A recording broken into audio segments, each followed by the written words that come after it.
గతంలో అనేక సార్లు విని ఉండొచ్చు. గతంలో మీరు అనేక సార్లు విని ఉండొచ్చు. ఏమిటి అంటే,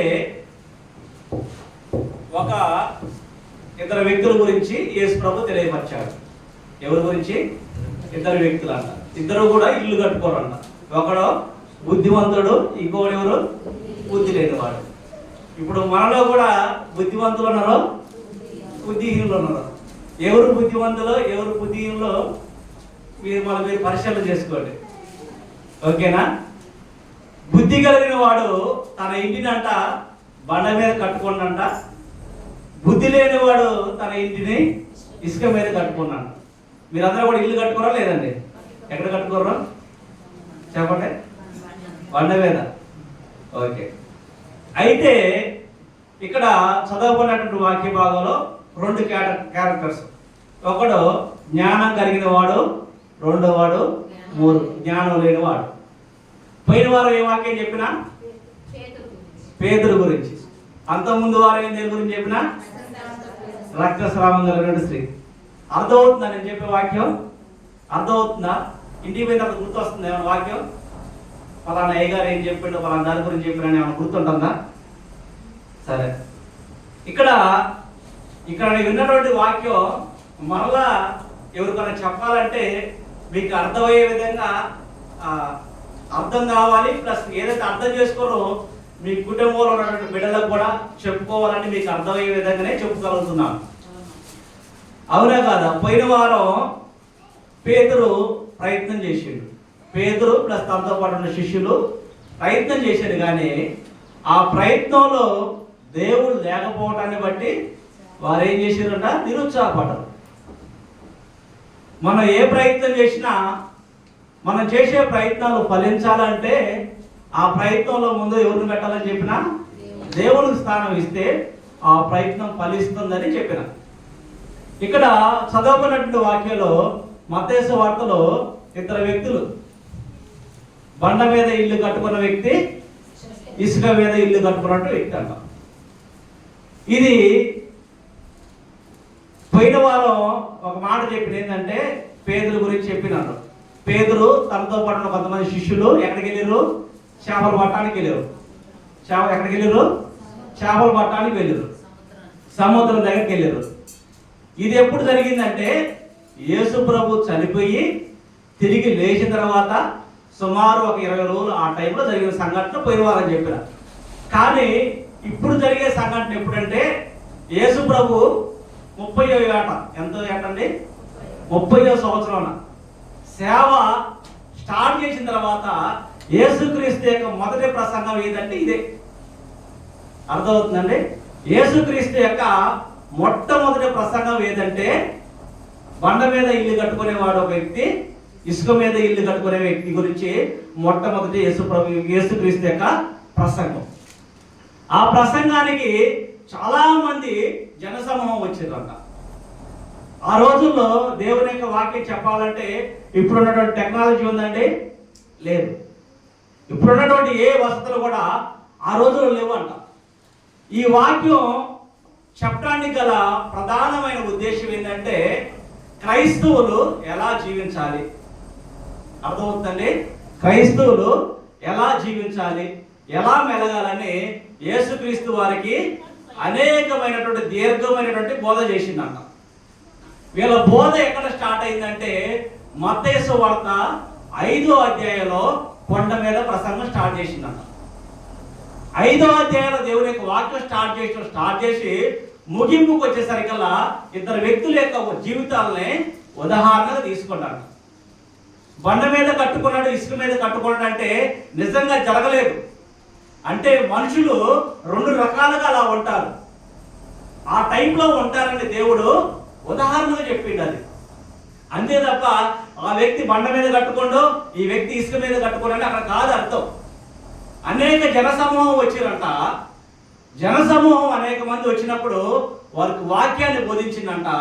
వాక్యాన్ని బోధించిన తర్వాత సారాంశం 5వ అధ్యాయం మొత్తం, 6వ అధ్యాయం మొత్తం, తర్వాత 7వ అధ్యాయం మొత్తం కూడా చెప్పి 7వ అధ్యాయం చివరిలో ఈ 2 మాటలు మాట్లాడినాడు.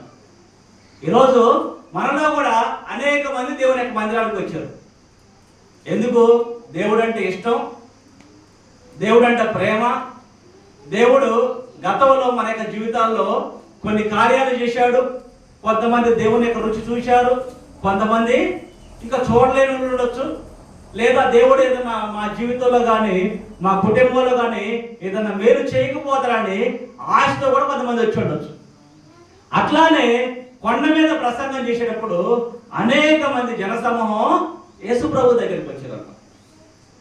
యేసు ప్రభు దగ్గరికి వచ్చినప్పుడు యేసు ప్రభు చెప్పే వాక్యాన్ని ప్రజలందరూ కూడా వింటూ ఉన్నారు.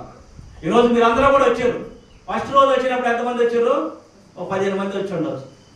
రెండో వారం కొద్దిగా అంత పెరిగారు, మూడో వారం ఇంకొంచెం స్ట్రెంత్ పెరిగింది. అవునా కదా?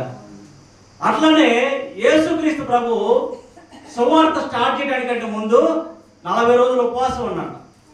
ఉపవాసం ఉండి ప్రార్థనతో స్టార్ట్ చేసిందంట. ఆ ప్రార్థన అయిన తర్వాత మొట్టమొదటి ఎక్కడికి వచ్చిండు? ఈ స్థలానికి వచ్చి ఆయన వాక్యాన్ని పంచుకోవడం జరిగింది. అసలు ఈ ఉపమానం ఎవరికి చెప్పారు, ఎప్పుడు చెప్పిండు, ఈ ఉపమానం యొక్క ఉద్దేశం ఏమిటనే విషయాలు మీతోటి పంచుకోవడం ఆశపడుతున్నాను. మత్తయి సువార్త 5వ అధ్యాయం చూసినట్లయితే ఎవరన్నా ఒక చదువుతున్నా అక్కడికి వచ్చిన వాళ్ళు 5వ అధ్యాయం 1-2 వచ్చినాలు.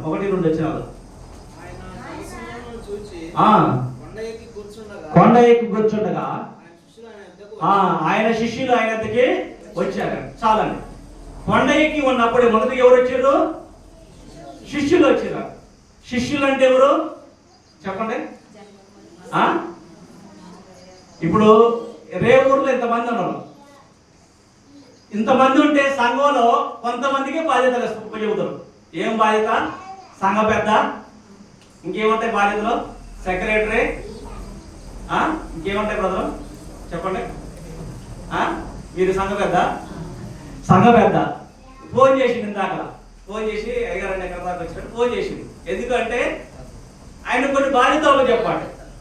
శిష్యులు అంటే సంఘంతో పాటు ప్రత్యేకింపబడిన కొంతమంది వ్యక్తుల్ని శిష్యులు అంటారు. ఈరోజు నా శిష్యులు ఎవరు? ఇగో మా తమ్ముడు, మా బావ, మా వాడు, వీళ్ళు శిష్యులు. వీళ్ళని ఆధారం చేసుకొని సేవ చేస్తారు. అట్లనే యేసుక్రీస్తు యొక్క శిష్యులు ఎవరంటే 12 మంది శిష్యులు యేసుక్రీస్తు యొక్క శిష్యులు. యేసుక్రీస్తు ప్రభు వాక్యం చెబుతున్నప్పుడు శిష్యులు ఎక్కడ ఉన్నారంట చెప్పండి? ఎక్కడ ఉంది అక్కడ మాట? కొండ ఎక్కి కూర్చోడుగా ఆయన శిష్యులు ఆయన ఎందుకు వచ్చేది అంటే వాక్యాన్ని బోధిస్తున్నప్పుడు శిష్యులందరూ కూడా ఆయన యొద్ద కూర్చొని వాక్యం వింటూ ఉన్నారంట. అయితేనంట యేసు ప్రభు వారికి ఏం బోధించిండు జన సమూహానికి అనేటువంటి విషయాలు కొన్ని విషయాలు మనం చెప్పుకుందాం. మొదటిగా వచ్చినటువంటి జనాలకి ధన్యతలతో స్టార్ట్ చేసిండు. ఏమిటి? ఆత్మ విషయమై దీనిలో ధన్యులు పరలోక రాజ్యం వారిని ధన్యతల గురించి చెప్పిండు. ఆ తర్వాత దుఃఖపడే వారి ధన్యులని అలా మత్తయి సువార్తలో కొన్ని ధన్యతలు ఉన్నాయి. ఆ తర్వాత క్రైస్తవులు ఎలా బ్రతకాలి అర్థమవుతుందండి. క్రైస్తవులు ఈ లోకంలో ఎలా జీవించాలి, ఎలా బ్రతికితే మనం లోకానికి వెలుగై ఉంటాము అనేటువంటి ఒక క్రైస్తవుని యొక్క జీవితం మొత్తం ఆ రోజు ప్రసంగంలో ఉన్నది. దానిలో కొన్ని ప్రాముఖ్యమైన విషయాలు ఏంటంటే ఏ ఒక్కరిని కూడా ద్వేషించవద్దంట. ఏ ఒక్కరిని కూడా ద్వేషించవద్దంట. 5వ అధ్యాయం 22 వచ్చిన తర్వాత వ్యభిచారం, అక్రమ సంబంధం ఇవి మహా డేంజర్ అని యేసుక్రీస్తు ప్రభు తన యొక్క మాటల్లో సెలవిచ్చాడు. ఈరోజు ఏ గ్రామంలో చూసినా ఈ పాపం అనేది సంఘాల్లో బాగా విస్తరించిపోయింది. ఊర్లల్లా ఆ మనుషులు ఎలా జీవిస్తారంటే ఆ అక్రమ సంబంధాలతోటి వాయు వరుస లేకుండా ఇష్టానుసారంగా జీవిస్తూ బ్రతుకుతున్నారు. ఇది ఈ లోకంలో ఉన్నటువంటి అన్నిలోనే చేస్తారు. దేవుని బిడ్డల సంఘానికి వచ్చే వాళ్ళ కూడా ఈ యొక్క స్వభావం ఉన్నదంట.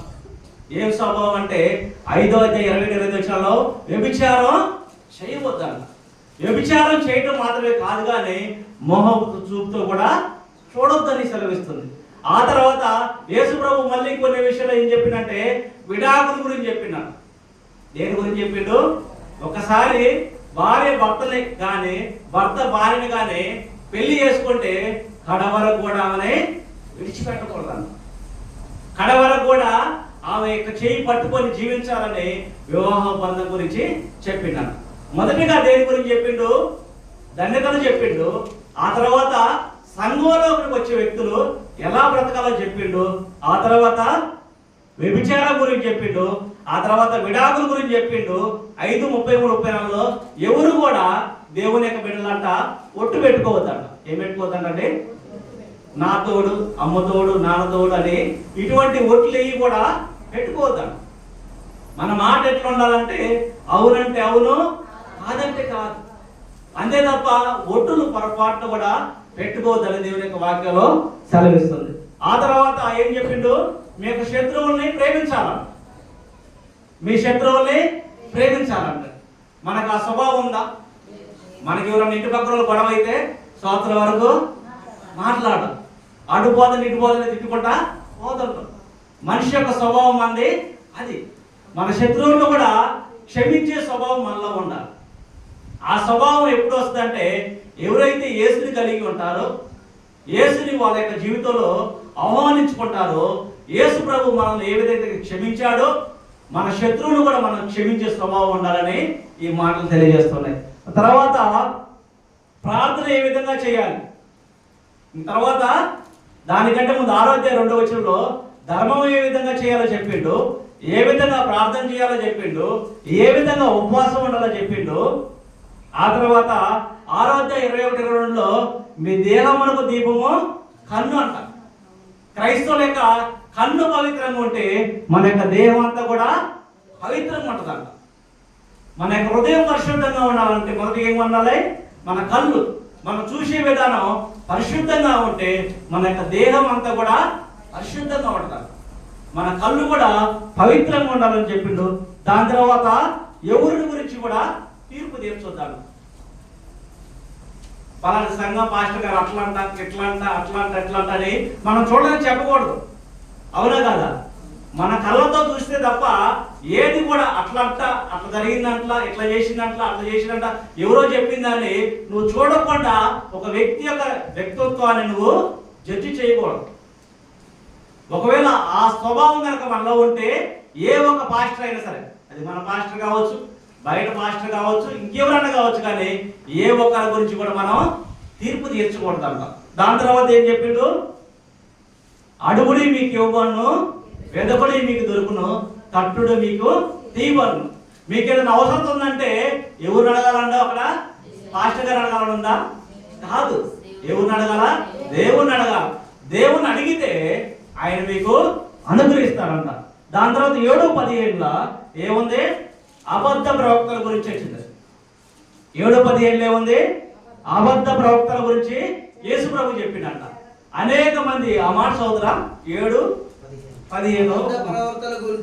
అబద్ధ ప్రవక్తల గురించి జాగ్రత్త పడుడి, గొర్రె చర్మం వేసుకొని మీ వద్దకు వత్తురు కానీ క్రూరమైన తోడేళ్ళు వారి ఫలము వలన మీరు వారిని తెలుసుకొందురు.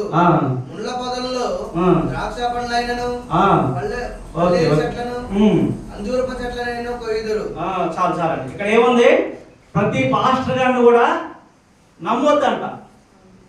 ప్రభువా ప్రభు అని నన్ను పిలుచు ప్రతి వాడును పరలోక రాజ్యంలో ప్రవేశింపడు కానీ పరలోకమందున్న నా తండ్రి చిత్త ప్రకారం చేయవాడే ప్రవేశించును. అంటే ఇక్కడ ఏముంది?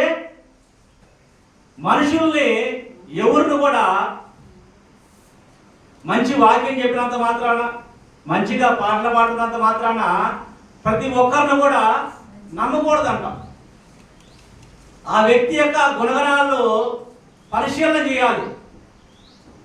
కొంతమంది పైకి మంచిగా కనపడతారు, మంచి డ్రెస్ వేసుకుంటారు, వందాకుంటారు, కానీ వాళ్ళ యొక్క పనులు చాలా వ్యతిరేకంగా ఉంటాయి.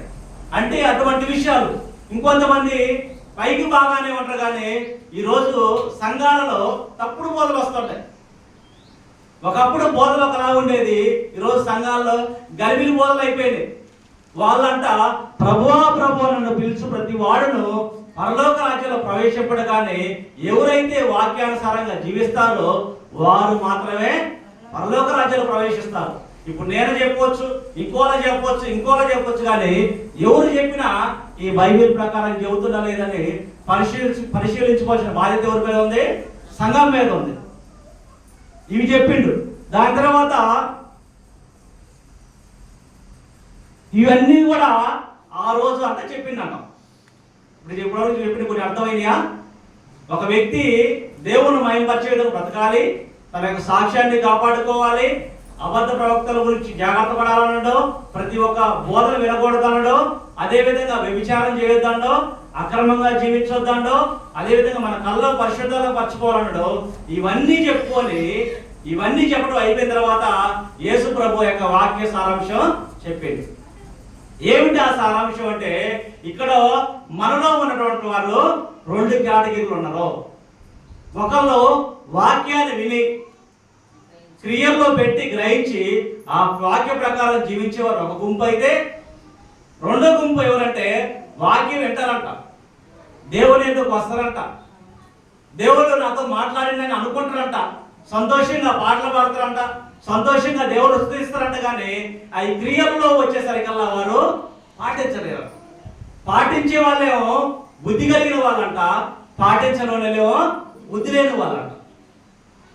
పాటించే వాళ్ళు దేవుని మహిమార్థంగా జీవించే వాళ్ళు, పాటించిన వాళ్ళు దేవునికి వ్యతిరేకంగా జీవించే వాళ్ళంట. ఇక్కడ యేసు ప్రభు 2 కేటగిరీలు చెబుతున్నాడు ప్రధానికి. 2 వ్యక్తులు ఉదాహరణ తీసుకుంటాడు. ఇంకోటి ఏంటంటే, మంచి ఫలములు ఫలించే చెట్టు, ఫలములు ఫలించినటువంటి చెట్టు. ఫలించే చెట్టు ఎవరు? దేవుని నమ్ముకున్నటువంటి బిడ్డలు. ఫలింపని చెట్టు ఎవరు? దేవుని విసర్జించినటువంటి చెట్టు. అదేవిధంగా 2 మార్గాలు ఉన్నాయి. ఒకటేంటి, పరలోకానికి వెళ్ళే మార్గం ఏంటంట, ఇరుకైన మార్గం. నరకానికి వెళ్ళే మార్గం ఏంటంట, విశాలమైనటువంటి మార్గం అంట. అదేవిధంగా ఇంకొన్ని రిఫరెన్స్లు మీకు చూపెడదాం అనుకుంటున్నాను. బుద్ధి ఉన్న వారిలో ఉన్నటువంటి లక్షణాలు, బుద్ధి లేని వారిలో ఉన్నటువంటి లక్షణాలు కొన్ని చెప్పి వాక్యంలోకి వెళ్దాం. ద్వితీయోపదేశకాండం 30వ అధ్యాయం 15వ వచనంలో ఒక మాట ఎవరైనా చదువుతారా? ద్వితీయోపదేశకాండం 30వ అధ్యాయం 15వ వచనం.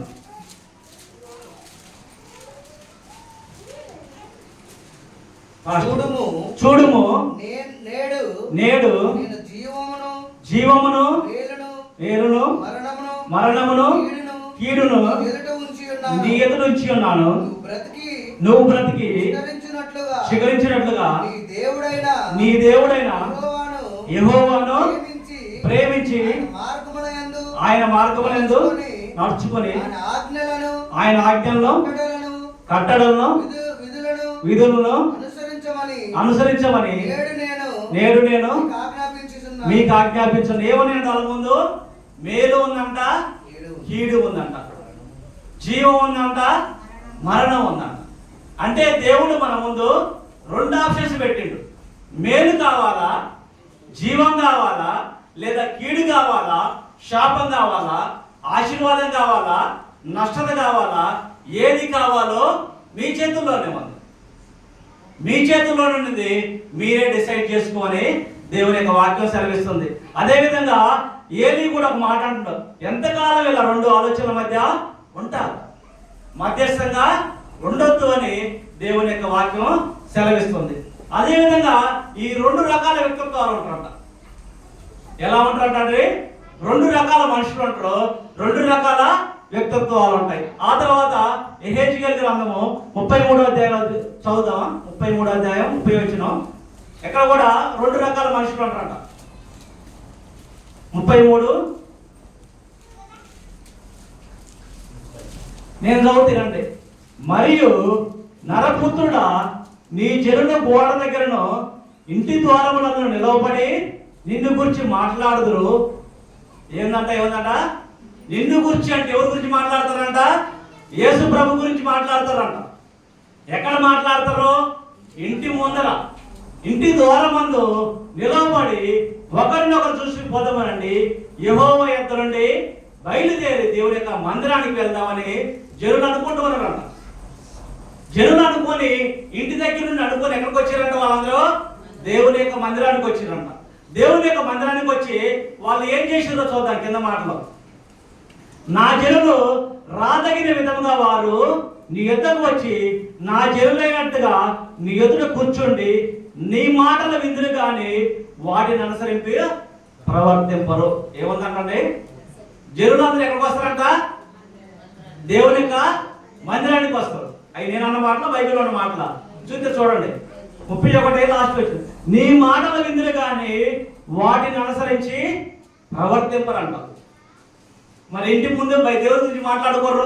దేవుడి దగ్గరికి వచ్చి మేలు జరిగింది ఆశతో వచ్చింది, కానీ దేవుని యొక్క సన్నిధికి వచ్చి ఏం చేస్తారంట?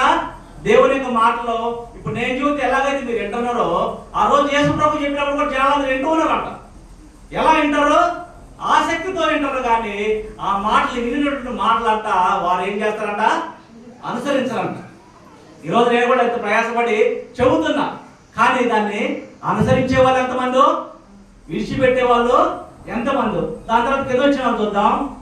నీవు వారికి వాద్యము బాగా వాయించు మంచి స్వరము కలిగిన గాయకులుగా ఉన్నావు, వారు నీ మాటలు విందులు కానీ వాటిని అనుసరించి నడుచుకోరంట.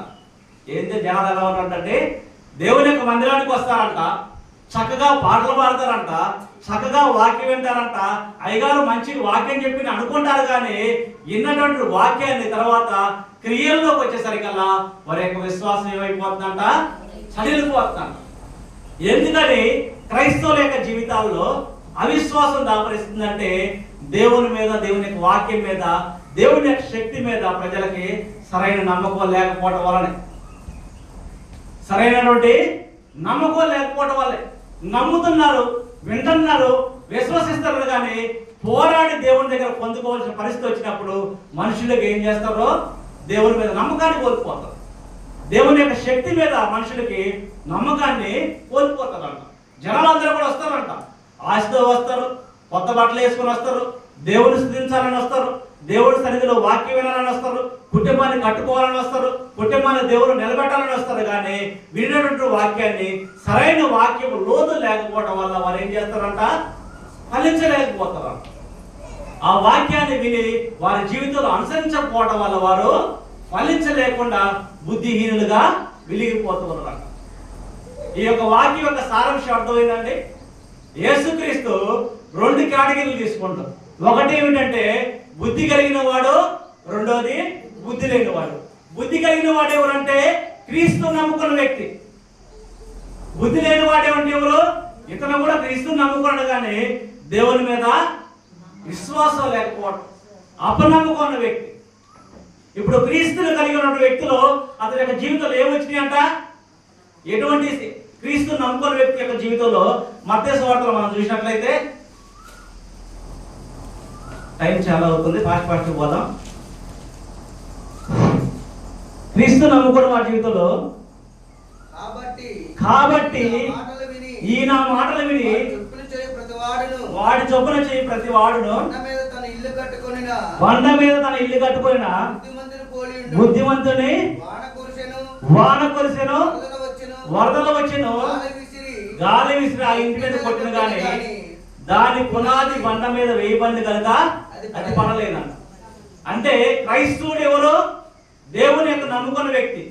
మరి దేవుని నమ్ముకొని దేవుని యొక్క వాక్యం ప్రకారం జీవించిన వ్యక్తి యొక్క జీవితంలో ఏమి దాపరించినాయి అంట? వాన వచ్చిందంట, వరదలు వచ్చినాయి అంట, ఇంకేమొచ్చిందంట? తుఫాన్ వచ్చిందంట. గాలి తుఫాన్ వచ్చి ఆ వ్యక్తి ఎలా ఉందంట? అటు ఇటు కొట్టమెట్లాడుతుందంట. దేవుని ప్రకారం జీవించినంత మాత్రాన, వాక్యానికి లోపడ్డంత మాత్రాన, దేవుణ్ణి ఆరాధించి దేవునికి నువ్వు స్థానం ఇచ్చినంత మాత్రాన నీ జీవితంలో కష్టాలు రావు అంటే అది జరగదు. దేవుణ్ణి నమ్ముకున్నా నమ్ముకోపోయినా నీ జీవితంలో వచ్చినటువంటి కష్టాలు ఖచ్చితంగా వస్తాయి. అవి ఎలాంటి ఉపద్రవాలైనా సరే, ఎలాంటి శోధనలు కానీ, ఎలాంటి ఇబ్బందులు కానీ, ఎటువంటి నష్టాలు కానీ నీ జీవితంలో జరుగుతాయి. కానీ క్రీస్తు అనే బండను కనుక నువ్వు కలిగి ఉన్నట్లయితే, క్రీస్తు నీ హృదయంలో కనుక ఉన్నట్లయితే అవి కష్టాలు వస్తాయి, ఆ తర్వాత పోతాయి, కానీ దేవుడు నిన్ను స్థిరపరుస్తాడు. ఈరోజు క్రైస్తవుల జీవితాల్లో రకరకాల సమస్యలు ఉంటాయి. ఏమిటా సమస్యలు? అత్తల వల్ల సమస్య కావచ్చు, కోళ్ళ వల్ల సమస్య కావచ్చు, బిడ్డల యొక్క సమస్యలు కావచ్చు, అనారోగ్య సమస్యలు కావచ్చు, లేదా అప్పుల సమస్యలు కావచ్చు, బిడ్డల ఉద్యోగ విషయాలు కావచ్చు, పిల్లల మ్యారేజ్ విషయాలు కావచ్చు, ఇలా రకరకాల సమస్యలు క్రైస్తవుని యొక్క జీవితంలో ఉంటాయి, అన్యుల యొక్క జీవితంలో ఉంటాయి. కానీ క్రైస్తవుని యొక్క జీవితంలో క్రీస్తుని ఆధారం చేసుకుంటే అవి గాలి తుఫాన్లు వచ్చినట్టుగా అవి మన జీవితంలో వచ్చి పోతాయి. కానీ క్రైస్తవుడు మాత్రం స్థిరంగా నిలిచి ఉంటాడు. అలా కనుక క్రీస్తు కనుక నువ్వు లేకపోయినట్లయితే నీ జీవితంలో అదే వానలు వస్తాయి. బుద్ధిహీనుల జీవితంలో కూడా వానలు వస్తాయి, వరదలు వస్తాయి, కష్టాలు వస్తాయి, తుఫాన్లు వస్తాయి. కానీ అవి వచ్చినప్పుడు ఏంటంట, వాక్యం అనేటువంటి బండ నీలో లేకపోయినప్పుడు నువ్వేం చేస్తావంట, ఒప్పుకూలిపోతావు. ఇట్లా క్రీస్తుని కలిగిన వ్యక్తి నిలబడతాడు, క్రీస్తుని అపనమ్మకంగా కలిగిన వ్యక్తి ఏం చేస్తాడంట, కూలిపోతాడు. మరి ఈరోజు నువ్వు క్రీస్తుని కలిగి ఉంటావా? క్రీస్తుని ఎమ్మడించేవారుగా దేవుడు ఉండాలని దేవుడు ఆశిస్తూ ఉన్నాడు. ఈరోజు మనలో కూడా 2 టీంలు ఉన్నాయి. ఒకటి ఏమిటి, బుద్ధిమంతుడు, రెండోది బుద్ధిహీనుడు. దేవుడు బుద్ధిమంతుడిగా ఉండాలని ఆశిస్తున్నాడు. శోధనలు వచ్చినా ఏది వచ్చినా నా జీవితంలో క్రీస్తునికి స్థానం ఇస్తానని ఎవరైతే నిర్ణయం తీసుకుంటారో వారంట చెదిరింపబడరు, అంటే స్థిరంగా నిలబడతారు. వారి యొక్క పునాదులు బలంగా ఉంటాయి. ఇల్లు కట్టుకోవాలంటే ఏం చేస్తాం, పునాదిని లోతుగా తవ్వుతాం. పునాది తోమేటప్పుడు ఇసుకొస్తే అక్కడ పునాది వేస్తామా? లేదు. ఎక్కడైతే గట్టి నేల వస్తుందో ఆ గట్టి నేల వచ్చేంత వరకు కూడా నీకు పూర్తి పునాదిని తవ్వుతారు. అలానే క్రీస్తును కూడా మన జీవితంలో కనుక మనం ఆహ్వానించినట్లయితే ఎటువంటి శోధనలు కానీ, తుఫాన్లు కానీ, వరదలు కానీ మన యొక్క జీవితంలో వచ్చిన క్రైస్తవుడు మాత్రం చెదిరిపోవడం. శోధన తుఫానులు ఎదురైనను, అపవాది కెరటాలు అడ్డు వచ్చిన, శోధన తుఫానులు ఎదురైనను, అపవాది కెరటాలు అడ్డు వచ్చిన, విశ్వాస జలచాపను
శోధనలు క్రైస్తవుల యొక్క జీవితంలో అన్ని రకాలుగా చుట్టుముడతాయి అంట.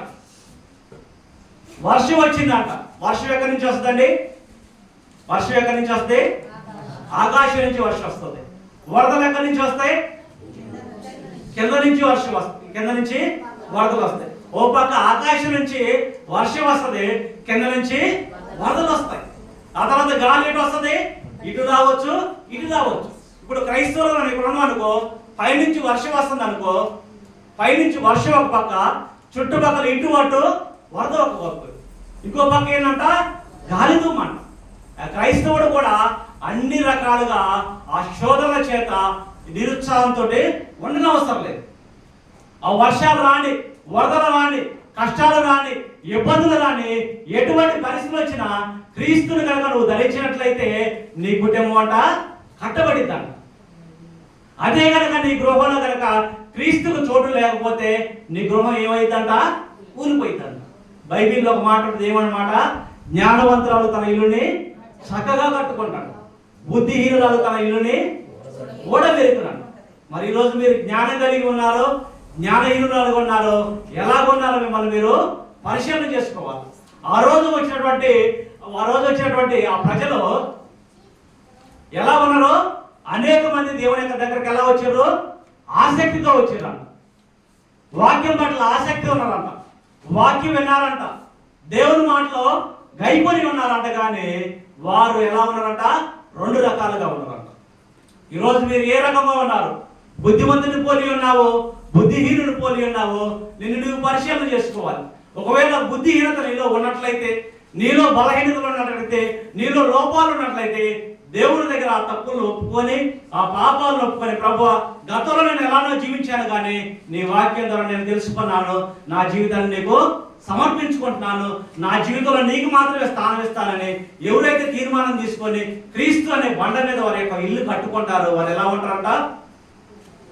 వారి యొక్క పునాది గట్టిగా ఉంటారంట, వారి యొక్క కుటుంబం అంట కూలిపోతారు. ఈరోజు క్రైస్తవుడు అంట లోకానికి వెలుగై ఉండాలి. ఈరోజు సంఘానికి వచ్చినటువంటి విశ్వాసులు ఎలా ఉండాలి? మీ యొక్క గ్రామానికి వెలుగై ఉండాలి. అలా కాకుండా మీరే అన్యాయంగా జీవిస్తుంటే, మీరే అక్రమంగా జీవిస్తుంటే, మీరే ఇష్టానుసారంగా జీవిస్తుంటే, ఇంకా లోకంలో ఉన్నటువంటి మనుషులు మనల్ని చూసి ఎలా దేవుని యొక్క మందిరానికి వస్తారు? క్రీస్తుని కలిగి ఉన్నటువంటి మనమే రెండు రకాలుగా జీవిస్తున్నట్లయితే, క్రీస్తుని కలిగి ఉన్నటువంటి మనమే అటు ఇటుగా ఉన్నట్లయితే మన వల్ల దేవుని యొక్క నామానికి అవమానం. అలా ఉండడానికి వీల్లేదు. ఏది కావాలో నువ్వు తెలుసుకోమని దేవుడు సెలవిస్తాడు. దేవుడు జీవాన్ని కోరి పెడతాను, ఆశీర్వాదాన్ని పెడతాను, కీడు పెడతాను, శాపం పెడతాను. మరి నువ్వు ఏది కోరుకుంటావు?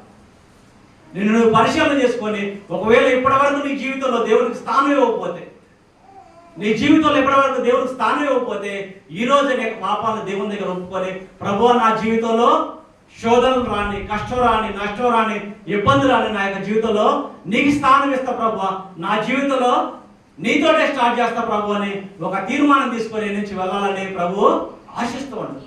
ఆ రోజు ఆ వాక్య సారాంశం ఇదే. అనేక మంది వాక్యం విన్నారు, కానీ గ్రహించి వాక్య ప్రకారం జీవించేవారు కొందరు ఉన్నారు. బుద్ధిమంతుని పోలి ఉండాలని దేవుడు ఆశిస్తూ ఉన్నాడు. మరి నువ్వు బుద్ధిమంతుడిగా ఉంటావా? బుద్ధిమంతుడిగా ఉంటే నిన్ను బట్టి, నీ కుటుంబాన్ని బట్టి దేవుడు సంతోషిస్తాడు.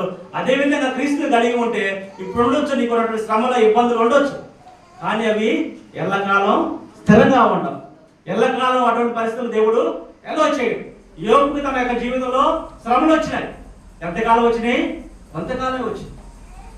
మన యొక్క జీవితంలో కూడా ఇప్పుడు అటువంటి పరిస్థితులు కనుక మనం ఉన్నట్లయితే దేవుడు ఆ శ్రమల నుండి, ఆ కష్టాల నుండి దేవుడు విడిపించడానికి ఆయన సిద్ధంగా ఉన్నాడు. నువ్వేం చేయాలంటే, నీకు పాపాలు ఒప్పుకొని ప్రభు నా జీవితంలో నువ్వు ప్రవేశించు ప్రభు, నా యొక్క హృదయంలో నీకు స్థానం ఇస్తున్న ప్రభు అని ఎవరైతే ప్రార్థన చేసి మనసులో నిశ్చయించుకుంటారో దేవుడు వారి యొక్క జీవితాల్లో దేవుడు తన యొక్క కార్యాలు చేయడానికి ఆయన సిద్ధంగా ఉన్నాడు. తల్ల వంచుకొని